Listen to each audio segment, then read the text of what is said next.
இது கலாச்சாரத்துக்கு எதிரானது இல்லை. ஒரு பெண் அவளுக்கு தோன்றிய அவளுக்கு பிடித்த வாழ்க்கையை வாழுவதற்காகத்தான் நான் பேசிகிட்டு இருக்கேன். செத்து போனதுக்கப்புறம் ஐயோ என் புள்ள போயிடுச்சு, இது யாருக்கும் வரக்கூடாது நடக்கக்கூடாதுன்னா திரும்பவும் இதே சிஸ்டத்தில் தான் நீங்கள் போய் உழுவீங்க.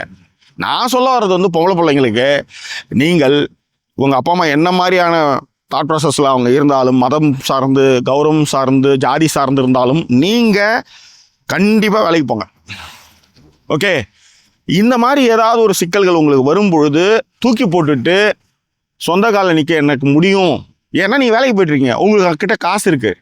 ஊர் உலகம் 1000 சொல்லும். சொந்தக்காரன் அதுவும் ஒரே ஜாதியில் இருக்கவன் தான் நம்மளை கீழ்த்தரமாக பேசுவான், வாயில் நரம்புலாம் பேசுவான். இதுக்கெல்லாம் நீங்கள் மதிப்பு கொடுக்காம நீங்கள் தனிப்பட்ட முறையில் இப்போ ஒன்றும் இல்லை, அந்த புள்ள வேலைக்கு போய் நல்லா சம்பாரிச்சிருந்ததுன்னா அழகாக வெளியே போய் அப்பனும் ஒத்துக்கல, புருஷன்காரன் டார்ச்சர் பண்ணுறான், மாமியாக்காரி மாமனார்காரன் டார்ச்சர் பண்ணுறான், நான் தனியாக வாழ்ந்துக்கிறேன்ப்பா எனக்கு பிரச்சனையே கிடையாதுன்னு ஒரு லேடிஸ் ஹாஸ்டலில் போய் ஒரு வேலைக்கு போயிருந்தால் எந்த பிரச்சனையுமே இல்லை.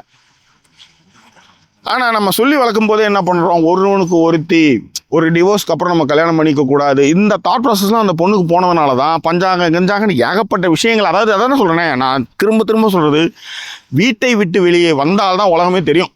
இல்லைனா குண்டு செட்டிலே குதிரை ஓட்டிக்கிட்டு ஏன்னா சொல்கிற பேச்செல்லாம் அப்படியே கேட்டுக்கிட்டு எல்லாத்துக்கும் பூம் மாறு மாதிரி மண்டே ஆட்டிக்கிட்டு உங்கள் வாழ்க்கையை விட்டுருப்பீங்க.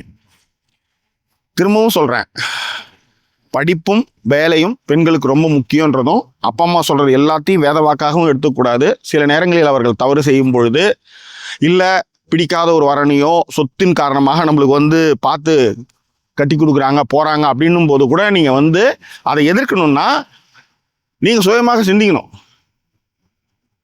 அப்பா அம்மா சொல்கிறது எதுவுமே வேத வாக்காக எடுத்துக்கும் பொழுது தான் இதெல்லாமே நடக்கும். அப்பா அம்மாவும் சில நேரத்தில் தவறு செய்வார்கள், அவர்களும் மனிதர்கள் தான், அவர்களும் தவறு செய்வதற்கான வாய்ப்புகள் இருக்குது. அப்படின்னா நீங்கள் அப்பா அம்மாவை எதிர்க்கிற சிச்சுவேஷனுக்கு அது நீங்கள் வரணும். அப்போ அப்பா அம்மாவை எதிர்க்கிற சிச்சுவேஷன் நீங்கள் வரனீங்கன்னா அப்போ நீங்கள் உங்கள் சொந்த காலில் நிற்கணும். பொருளாதார ரீதியாக நீங்கள் தனியாக இருக்கணும். நீங்கள் டிபெண்டபிளாக இருக்கும் பொழுது தான் இந்த பிரச்சனைகளே இருக்குது. ஸோ திரும்ப சொல்கிறது அதுதான், வேலைக்கு போங்க, சொந்த காலில் நில்லுங்க, கல்யாணம் ஆனாலும் வேலைக்கு போங்க, கல்யாணம் ஆனாலும் நில்லுங்க அப்படின்னு சொல்கிறதுக்கு திரும்ப சொல்கிறதுக்கு காரணம், உங்கள் வாழ்க்கை நீங்கள் வாழணும்னா இதெல்லாம் நீங்கள் செஞ்சாகணும்.